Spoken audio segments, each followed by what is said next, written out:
Russian army ने कई भारतीयों की भर्ती की थी। इससे जुड़ी हुई बड़ी खबर आपको दे दें। गुमराह होकर भर्ती होने वाले उन तमाम भारतीयों को लेकर रूस ने अहम कदम उठाया है। उन्हें रिलीज कर दिया गया है, उन्हें रिहा कर दिया गया है। मतलब ये कि प्रधानमंत्री नरेंद्र मोदी के मॉस्को दौरे की पहली कामयाबी सामने आ चुकी है।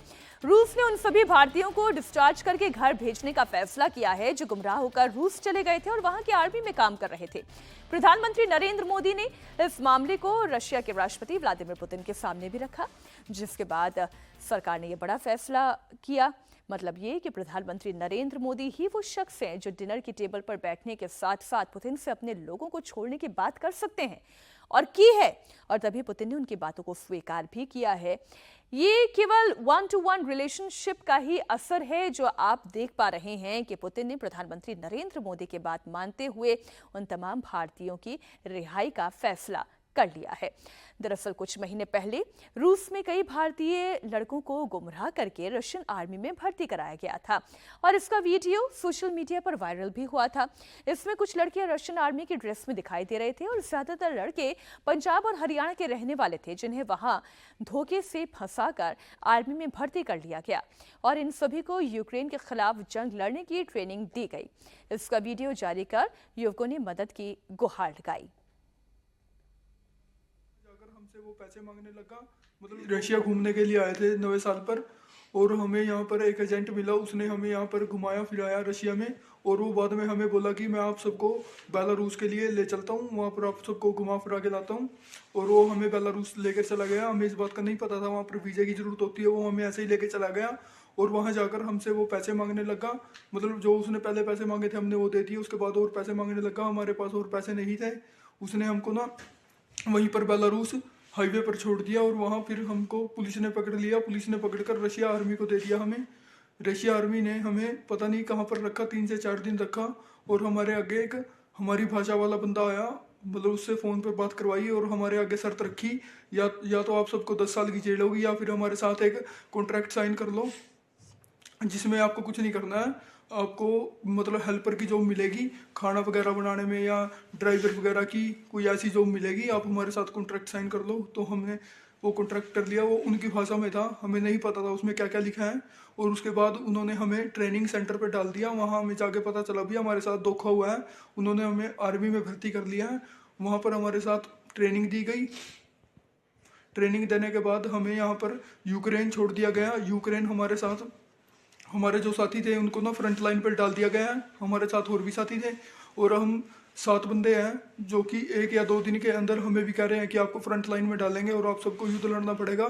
हम बिल्कुल भी युद्ध के लिए नहीं तैयार हैं। हमें किसी को भी अच्छे से बंदूक भी नहीं पकड़नी आती और ये हमें फ्रंट लाइन पर डालना चाहते हैं।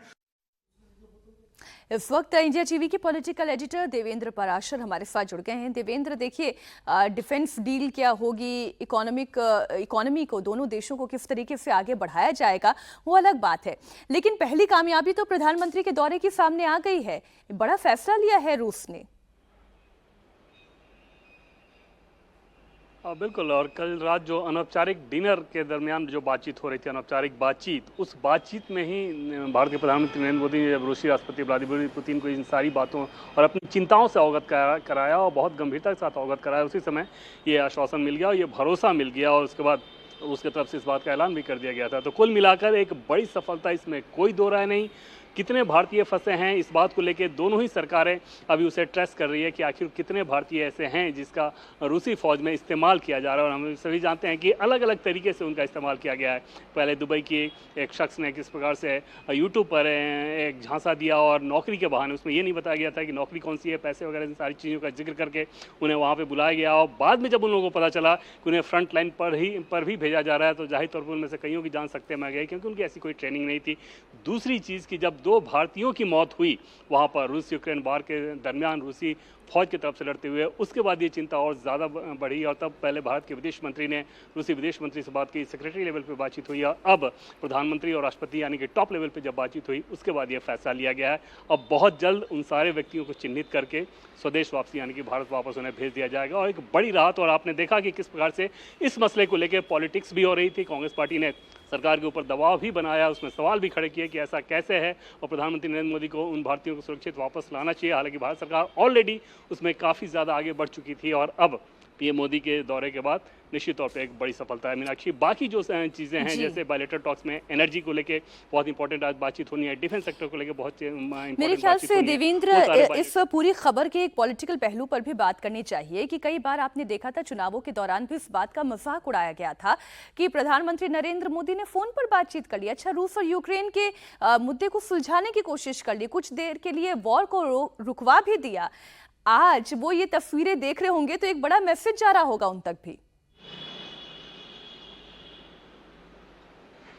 निश्चित तौर पे अपोजिशन का तो ये काम है कि सरकार के ऊपर दबाव बनाए और हर एक वो मुद्दे के सहारे सरकार के ऊपर दबाव बनाने की कोशिश करते हैं, लेकिन इन सब दबाव के चलते सरकार काम करती है या सरकार काम कर रही होती है ऐसा नहीं होता।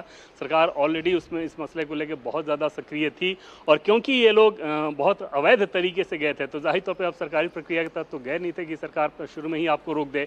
जब आप इस तरह के हथकंडों का सहारा लेते हैं तो जाहिर तौर पर फंसने वाली बात होती है, लेकिन उसके बावजूद भारत की सरकार ने उसमें काफ़ी ज़्यादा सक्रियता दिखाई, तत्परता दिखाई है। उसके बाद हर लेवल पे बातचीत हुई और जब नतीजा निकला तब, जबकि शीर्ष स्तर पे ये बातचीत हुई है उसके बाद ये नतीजा निकला है। निश्चित तौर पे उन लोगों के लिए, उन पीड़ितों के लिए, उनके परिवार वालों के लिए और देशवासियों के लिए ये राहत भरी बात है, क्योंकि 2 भारतीयों की मौत के बाद समझा जा सकता है कि देश में माहौल कैसा हो रहा था कि ऐसा कैसे कि रूस यूक्रेन युद्ध, जिस युद्ध में भारत एक देश के तौर पर तटस्थ बना हुआ है, उसमें भारत के लोगों को फर्जी तरीके से वहाँ ले जाकर लड़ाई में झोंक दिया जा रहा है। जी जी, मीनाक्षी आप बने रहें देवेंद्र हमारे साथ। इसी बीच एक और बड़ी खबर आपको बता दें, भारत ने अमेरिका को भी करारा जवाब दिया है।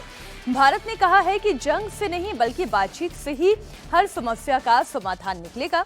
दरअसल मॉस्को में प्रधानमंत्री मोदी और पुतिन की मुलाकात पर अमेरिका तिलमिला रहा था। अमेरिका के विदेश विभाग के प्रवक्ता मैथ्यू मिलर ने एक सवाल के जवाब में कहा कि भारत के रूस के साथ संबंधों को लेकर अमेरिका चिंतित है। हालांकि मिलर ने यह भी साफ किया कि भारत अमेरिका का रणनीतिक साझेदार है और अमेरिका और भारत इससे लेकर खुलकर बात करते हैं। लेकिन मोदी के मॉस्को दौरे पर अमेरिका ने कहा कि यूक्रेन युद्ध पर कोई भी बात करते वक्त भारत यूक्रेन की संप्रभुता और यूएन चार्टर का ध्यान रखे, जिस पर भारत की ओर से भी जवाब आ गया है। हमने पीएम ओरबन की तरह पीएम मोदी को राष्ट्रपति ज़ेलेंस्की से मिलते देखा। हमने सोचा कि ये महत्वपूर्ण कदम है और हम भारत से आग्रह करेंगे, जैसा कि हम किसी भी देश से करते हैं जब वो रूस के साथ जुड़ता है। भारत ये स्पष्ट करे कि यूक्रेन में संघर्ष का कोई भी समाधान ऐसा होना चाहिए जो संयुक्त राष्ट्र चार्टर का सम्मान करता हो, जो यूक्रेन की क्षेत्रीय अखंडता, यूक्रेन की संप्रभुता का सम्मान करता हो। भारत एक रणनीतिक साझेदार है जिसके साथ हम पूर्ण और स्पष्ट बातचीत करते हैं और इसमें रूस के साथ संबंधों के बारे में हमारी चिंताएं भी शामिल हैं। ये तो अमेरिका की चिंता की बात कर ली देवेंद्र, लेकिन भारत की ओर से किस तरह से इस पर रेसिप्रोकेट किया गया है?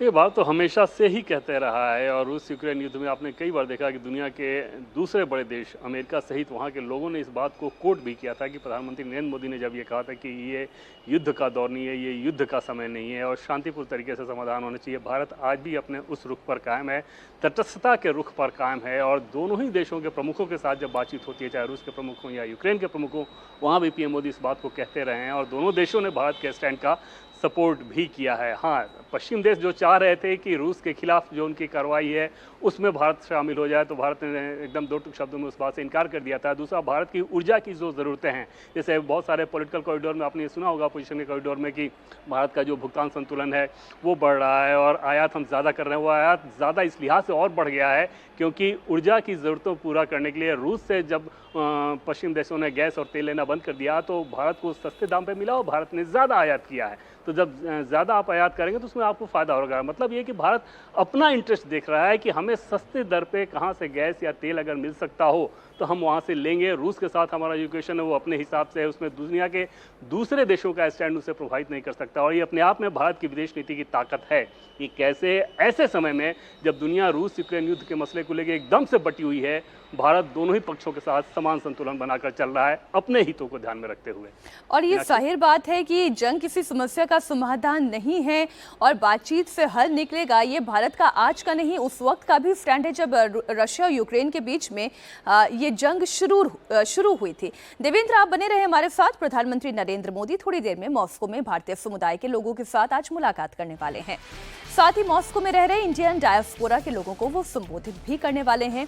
मोदी मीट जो ये भारतीय समुदाय से उनकी मुलाकात को लेकर हमेशा एक अलग उत्साह एनआरआईज में दिखाई देता है और कुछ यही तस्वीरें बयां भी कर रही है।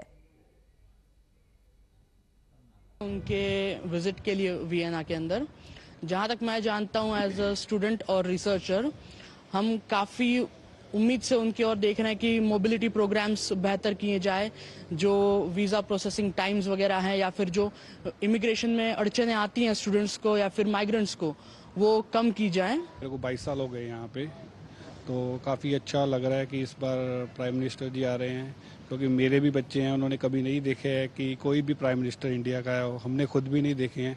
अभी 40 ईयर्स के बाद आ रहे हैं, तो ये एक आई थिंक बिगिनिंग है कि जिस तरह से इंडिया और ऑस्ट्रिया के रिलेशन आगे बढ़े और हमारी कम्युनिटी को भी, यहाँ की गवर्नमेंट को भी पता चले कि हमारी कम्युनिटी भी एक बहुत अच्छा अपना दे सकती है योगदान। उनके आने से हमारी में वैल्यू बढ़ती है, बाहर की कंट्रीज में इंडिया का नाम ऊपर जाता है, और जब से वो 3 बार प्रधानमंत्री बने हैं और भी रेपुटेशन बढ़ी है, बाहर इज्जत बढ़ी है इंडिया की। देवेंद्र, इसमें तो कोई दो राय नहीं, जब भारत के प्रधानमंत्री रशिया के अखबारों में होंगे, वहां के डायस्पोरा को संबोधित करेंगे, तो एक अलग लेवल का कॉन्फिडेंस वहां पर रहने वाले भारतीयों में भी बढ़ता है और ये भारत की ताकत को भी इंगित करता है। या बिल्कुल मीनाक्षी, हालांकि आप देखें तो भारत और रूस के संबंध क्योंकि बहुत काफ़ी दशकों से बहुत प्रगाढ़ संबंध रहे हैं, ख़ासतौर पे कैनेडी और ख्रुश्चेव के दौर के समय आप देखें जब रूस और अमेरिका में एक तीखी विभाजक रेखा खींच गई थी, उस दौर में भी पंडित नेहरू ने जो तटस्थता की नीति अपनाई वो कहीं ना कहीं रशिया की तरफ एक तरह से टिल्टेड था, और वो जो संबंध चला आ रहा है, चाहे एजुकेशन के स्तर पे हो, टेक्नोलॉजी की ट्रांसफर के स्तर पे हो, डिफेंस के मामले में हो, हेल्थ के सेक्टर में, अलग अलग सेक्टर में लगातार दोनों ही देश एक दूसरे के साथ बहुत नज़दीकी संपर्क रखें और एक दूसरे का सहयोग करते रहे हैं। भारत को कश्मीर के मुद्दे पर हमेशा से रूस से फ़ायदा मिलता रहा है, तो ऐसे दौर में डायस्पोरा हमेशा से वहाँ पे अपने आप को सुरक्षित पाता है। लेकिन अभी के दौर में अगर आप देखें तो उसमें निश्चित तौर पर एक बड़ा बदलाव, और 2021 के बाद अब अगर ये जब 2021 में पुतिन आए थे और उसके बाद भारत के प्रधानमंत्री वहाँ पे गए हैं, तो समझा जा सकता है कि डायस्पोरा को और ताकत मिलेगी और भारत और रूस के बीच जो व्यापार है उसको अगले 2 साल के अंदर और ज़्यादा तेज़ी से आगे बढ़ाने की रणनीति पे दोनों ही देश काम कर रहे हैं, और निश्चित तौर पे उस लक्ष्य को अगर पाना है तो उसके लिए ऐसे दौरे और डायस्पोरा की मजबूती बहुत ज़रूरी होती है, और उस दिशा में एक कदम बढ़ाया गया है। मीनाक्षी जी, बहुत शुक्रिया देवेंद्र पूरी जानकारी के लिए आपका। जब प्रधानमंत्री नरेंद्र मोदी डायस्पोरा को संबोधित करेंगे तो वो तस्वीरें भी हम आपको दिखाएंगे।